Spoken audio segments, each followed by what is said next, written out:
Welcome to Stick 'em Up with Mike and Mustafa. Hello.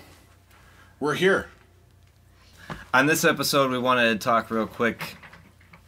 A lot of, especially younger drummers, like newer drummers, want to know what to do before they go into the studio. So you're a younger drummer, you've never been to like a real studio before, and so you're getting prepped up for that. Like, what are like 5 things you should do to get yourself ready to go record in a professional studio and like maximize your time there, because you're paying by the hour typically. Studio time is money. I mean, even if you're recording it in like a friend's basement, you're spending time there. Yeah. So. And the engineer, like any of these tips, the engineer who's recording your session, whether it's your buddy and he's doing it free or you're going into a pro studio and paying, they'll be thankful that you did these 5 things.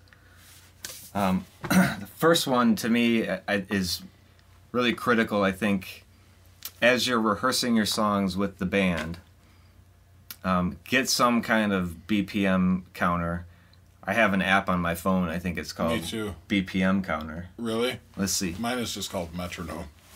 Metronome, BPM, let's see what mine is actually called. I think that's what it's called. Yes, it's called BPM counter. Enough. Is that getting it? Just an app. Press start. And then you just you just tap. You just tap it. Just tap it. And it tells you what you're at. And so I'm at 223 beats per minute right there. So you just write your song name down, write down 223 BPM. Yeah. And then when you go in, you give the engineer the list of the songs, and these are the BPMs. So when he's setting up the click tracks, he knows what tempo to set it at. And I think, to me, the critical reason to do that is when you're in the studio, that's an unfamiliar environment to you, and you're going to lose perspective on what the right tempo is to the song. Mm-hmm. Oh, yeah. And, like, sometimes you can't shake off not having it. Mm-hmm. And, yeah, it's better to, like, practice it ahead of time. You don't want to have any of that, like, weirdness or awkwardness, like, there. That's like, there's nothing worse than like being like, oh, this isn't right. You know, like, this isn't just another take. This is going to be the recording. You got to have it nailed down. Yeah, like that's going to be the tempo that song is forever. Yeah. Mm-hmm. Like it's documented, so you want that to be right. And typically when you're playing at band practice, you're playing it at the comfortable tempo. Yeah. Because at a live show, you'd be fast. Yeah. Mm-hmm. So what goes along with that, next step, is consistency. Mm-hmm. Mainly like on the snare drum. You want to make sure that you're hitting the snare drum like the same, hit it hard the same way. Hit it kind of like in the same spot if you can. Because if you're playing a regular beat, you don't want some of those snare hits to be like a little quiet. Or like, if you hit it in a different part of the head, it's going to have like a kind of a different tone to it maybe.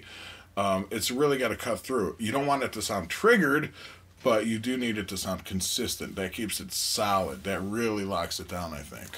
Yeah, it's and I mix a lot of bands playing here in the rock room, and it's way easier to mix a drummer that's hitting, like, unless you're doing like ghost notes, like it's intentional, but like your solid snare hits should all be in the approximate same place on the head and hit with authority. Like every hit should be struck with like full intention. Drive it home every time. Yeah. And that's huge on your toms. Like if you want your toms to like cut through and mix, and it's for engineers, it's terrible if you're just pitter-pattering on your toms. Oh yeah, because now you have more cymbal bleed in your tom mics than you have tom hits. Mm-hmm. And also, like, I think you could still like work on your dynamics. You could still involve dynamics in the recording, but if you do that, sometimes when you tap a tom, it's gonna sound totally different from when you hit it. Like, make sure that it'll almost sound like it's not in tune if you tap it. Mm-hmm.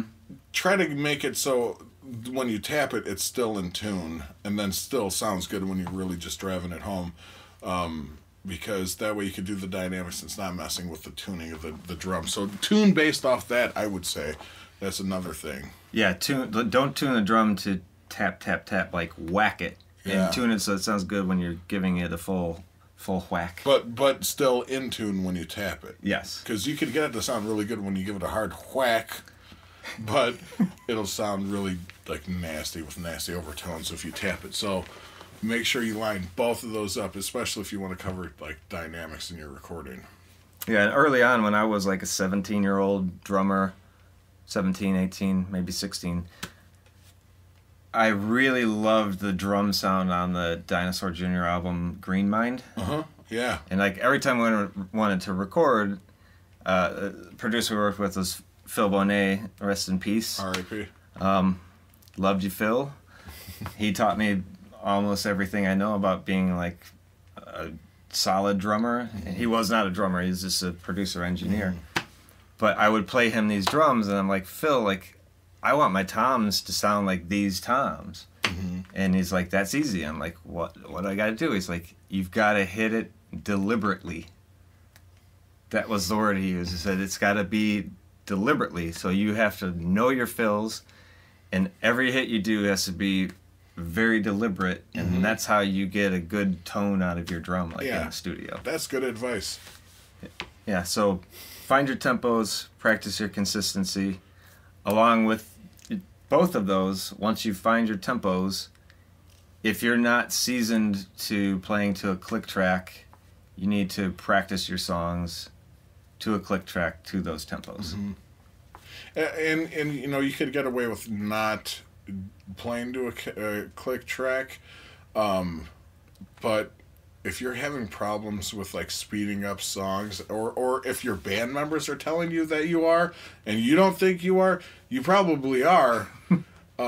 So try that, or at least what we were talking about before, like listen to that tempo, and if you could, like, you know, play the beat back in your head and it matches like the tempo that you're hearing, you know, then you could just keep that tempo going in your head if you're one of those kind of dudes, and then, like, you know, not play to a click if you're having problems. Some people do have issues. They think that you lose the feeling when you play to a click.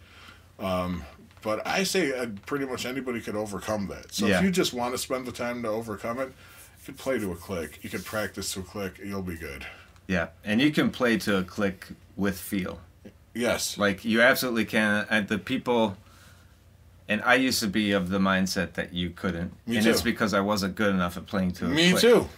I'm like, no, man, that sucks, man. It has no feeling, man. I play with feeling without one, man. I don't need a click. Yeah, I was the same way. It's you don't have you're not giving yourself the time to make yourself a better drummer. Right.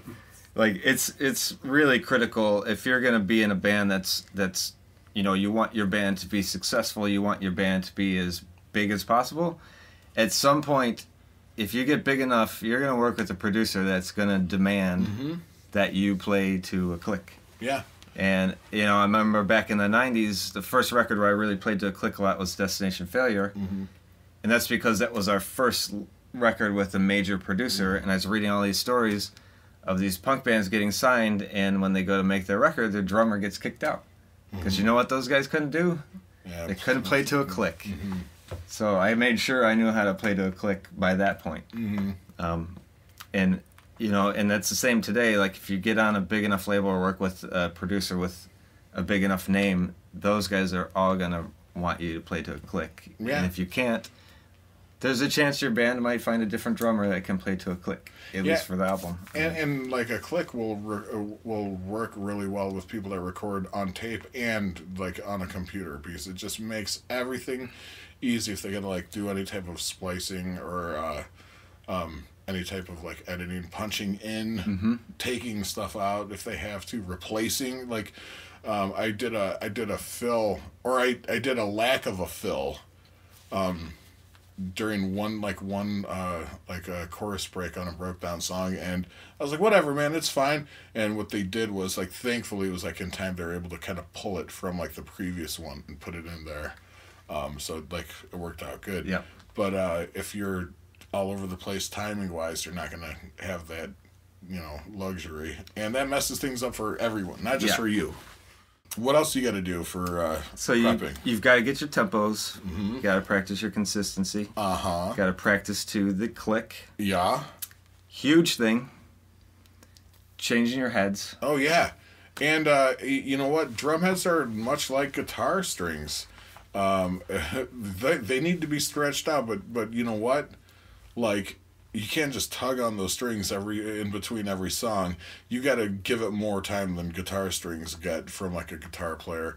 Like, what did you say? A week? You like to do a week? I think a week is a good amount of time. You put on a brand new snare head and it's gonna be like super ringy. Yeah. And you're gonna have to moon gel that, or we've got some other videos here on tips on how to dampen that. Oh yeah. Click on those. Watch those videos. Watch those videos. But you can kind of take care of some of that in advance if you change about a week ahead of time and play on that snare a lot, and it will kill a lot of those overtones. Like, you don't want I was about to say deadheads, but that's a different band. Hey, shout out to all my deadheads out there, yeah, man. bro. But you want to kind of deaden it a little bit. Like, you don't want and also brand new heads, as you play them, will stretch, so you could start the song and it's nice tight snare sound, and by the end it's like real deep. Oh yeah, and you know what? There's those like locks that you could get, but you still need that to be stretched out for those to work. So if you put one of those on there on a brand new head, it's still gonna slip. You know what I mean? But yeah. So if you use those, and those are cool. You know, I don't really use those, but those are cool. But you still need to really stretch out that head. It needs to make sense before you could put those things on to kind of keep the tuning, to keep the tension rise from slipping. But absolutely. All right, so we got those. That's 4. And our fifth one? The fifth one is? Oh, hydrate. Yes. Hydrate. Spiritually, mentally, physically. You know, if you're a dude that doesn't drink water at all, make that the day you drink water. Drink a bunch of water, because especially if you're going to be sweating, a lot of places, even in like definitely basements and stuff like that, but even in like good studios, might like turn off the AC if it's like a hot day out, because you don't want to pick up any of that bleed. So it might get hot and sweaty, and I always think that you play better when you get hot and sweaty. If you loosen up and stuff, so you want that. But because you're sweating, you need to replenish. I will always drink like at least a gallon of water, like every day that I'm recording. At least a gallon of water. Space it out. Obviously, you still get cramps if you drink too much water too fast. But you don't want to cramp up when you're playing. You just don't want to be worn out after you're done with the song. You want to feel like kind of refreshed. You could feel refreshed if you're hydrated and you sweat through a song. It feels awesome. But hydrate. Yeah, if you don't like water, drink Gatorade. And you should drink it like the night before. Yeah. Because if you're like already sweating, like it's almost too, it's like too late. It's too late for that now. At that point. Yeah, and if you think about the hydration thing, like when you're gonna play a show, especially I'm assuming most of you watching and playing punk bands, most punk bands play a 30-minute set. If you're headlining, you might play an hour set. That's fine. You can go into that and get dehydrated. But if you're tracking drums for an album, you might play drums like 8 hours this day. So even if you're feeling cool the first few hours of the day, if you haven't had some Gatorade or some water, like by that time it hits that evening, you're gonna be dead. Yeah. And won't really be able to perform up to your capabilities. And that's when you start tricking yourself. Like that was a fine take. Yeah. Whatever. Yeah, it's good enough. That was good okay. Enough. Just keep it. You know what, guys? That one was fine. All right. Yeah. You don't want to do that. Then you hear it later and you're like, oh God, what a waste of time. Yeah, it wasn't fine. Yeah. Yeah, not at all. So yeah, so those are very important. Let's go over those one more time, just to wrap this up here. Yes. Find your tempos. Write them down. The song name, BPM. Yep. 2, practice to a click with those tempos. Yeah. We did that. We said that third, but I would put that too. Yeah. Find the tempos. Practice to a click with those tempos. 3, consistency. Because we have these written down. Consistency. Don't we? Yes. We do, but... Yeah, hit consistent. And the last one, or second to last, change your heads in advance. Change your heads. Change your heads in advance, a week in advance, and play on them. Yeah, you deadheads. Don't have dead heads. Don't have brand new heads. Yeah, no. Have good heads. Yeah. Oh, and watch our episode where we talk about recycling old heads to use for dampening, especially if you're going into the studio. That's another thing. Instead of bringing in multiple snare drums for different sounds, you could have one snare drum and just follow our dampening video. And just do that, and it's like having, like, you know, almost like having like a really shimmery metal to like a real like flat, deep like wood snare. So there you go. Just be smart when you go into the studio, you dummies. And then hydrate. Hydrate. Number 5, hydrate. So we're gonna hydrate. Yep. Ourselves out of here. Yep. And we'll be back on another one another time.